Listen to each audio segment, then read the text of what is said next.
शर्मा यानी हमारे बल्लू भैया।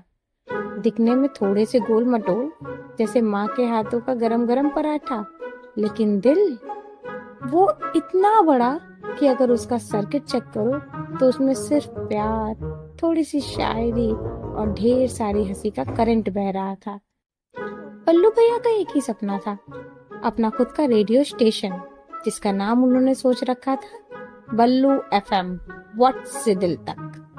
अब सपना तो बड़ा था, लेकिन जेब वो तो खाली थी, जैसे मोहल्ले की सड़क पे शाम के वक्त बिजली। एक दिन बल्लू भैया ने मोहल्ले के चाय वाले छोटू चचा से अपना दिल खोला। छोटू, मैं रेडियो शुरू करूंगा, तू मेरी आवाज सुनेगा ना? छोटू चाचा ने चाय का केटल स्टिर किया, एक ठंडी सांस ली और बोले, बल्लू, तू रेडियो बनाएगा कहाँ? तेरे घर की टंकी जो लीक करती है, एंटीना कहाँ से लाएगा? और सिग्नल का क्या? बल्लू भैया ने अपनी शर्ट का बटन ठीक किया, मुस्कुराया और बोला, छोटू, सपने पानी से नहीं दिल के वोल्टेज से चलते हैं, बस देखना, मैं मोहल्ले का दिल ट्यून कर दूंगा। ये सुनकर छोटू चाचा हंस पड़े, जैसे चाय में चीनी थोड़ी ज्यादा हो गई हो। लेकिन बल्लू भैया के दिल में तो कुछ और ही फ्रिक्वेंसी थी। उन्होंने अपनी पुरानी हीरो साइकिल निकाली, उसके डायनमो को अपना पहला ट्रांसमीटर बनाया, जो इतना शॉकिंग था कि मोहल्ले के कुत्तों का भौंकना भी 1 मिनट के लिए म्यूट हो गया। एंटीना के लिए उन्होंने अपनी माँ की पुरानी चुनरी उठाई, जिसको देख के उनकी माँ ने कहा, बल्लू, ये चुनरी थी या सिग्नल का सामान? अगली बार मेरी अलमारी से दूर ही रहना। अब आप सोच रहे होंगे स्टूडियो का क्या? स्टूडियो वो तो उनके आंगन में एक पुरानी प्लास्टिक की कुर्सी थी, एक घुमावदार टेबल और एक माइक्रोफोन, जो शायद किसी शादी के डीजे के मिक्सर से चुराया गया था। अब बाकी थी एक शो की प्लानिंग। बल्लू भैया ने सोचा, हम मोहल्ले के लोगों की छोटी छोटी कहानियां सुनाएंगे, थोड़ी सी हंसी के साथ, थोड़ी सी शायरी के करंट के साथ। तो उन्होंने अपना पहला शो प्लान किया, बल्लू एफएम का व्हाट्सएप टाइम। थीम, अरे थीम तो बहुत यूनिक था। थीम था मोहल्ले का लव गुरु। इसके लिए उन्होंने अपने दोस्त पंडित जी को बुलाया, जो अपने आप को प्यार का ट्रांजिस्टर समझते थे, लेकिन उनकी खुद की लव स्टोरी अब तक लो बैटरी पे थी।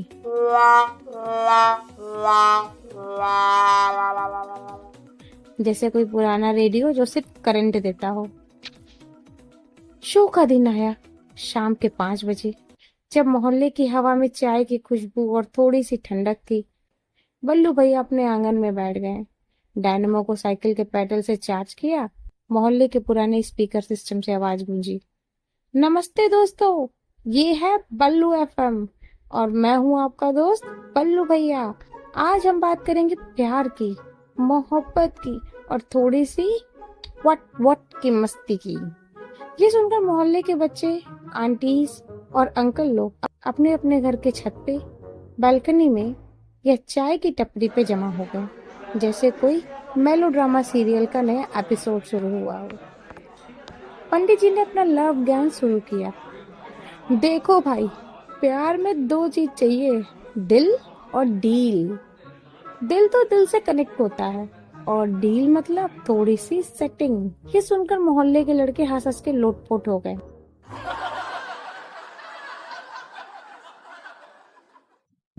और एक आंटी ने अपने पति को कहा, देखा, तुम तो डील भी नहीं कर सकते।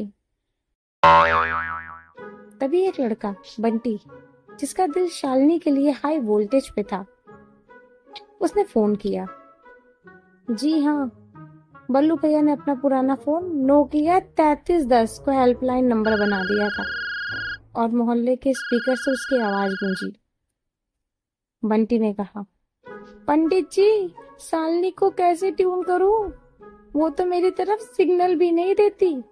पंडित जी ने बड़े ज्ञान से कहा, बेटा सुन, एक शायरी बोल और थोड़ी सी परफ्यूम लगा के जा, बस सेंट का करंट चला जाएगा। बल्लू भैया ने जोश में कहा, हाँ बंटी, शायरी सुनाओ, हम भी तो रिचार्ज हो जाएं। बंटी ने शुरू किया। तेरी आंखों के समुंदर में, तेरी आंखों के समुंदर में मैं डूब गया, लेकिन उसके बाद वो हैंग हो गया, जैसे कोई पुराना रेडियो फ्रिक्वेंसी खोज रहा हो। मोहल्ले के स्पीकर से बल्लू भैया की आवाज आई, अरे बंटी, डूब गया तो सिग्नल कैसे आएगा? थोड़ी सी प्रैक्टिस कर ले। ये सुनकर पूरा मोहल्ला हंस के एम्पलीफायर बन गया था। शालिनी जो अपने घर की बालकनी पे खड़ी थी, अपनी हंसी रोक नहीं पाई और चाय का कप खुद पे ही गिरा दिया।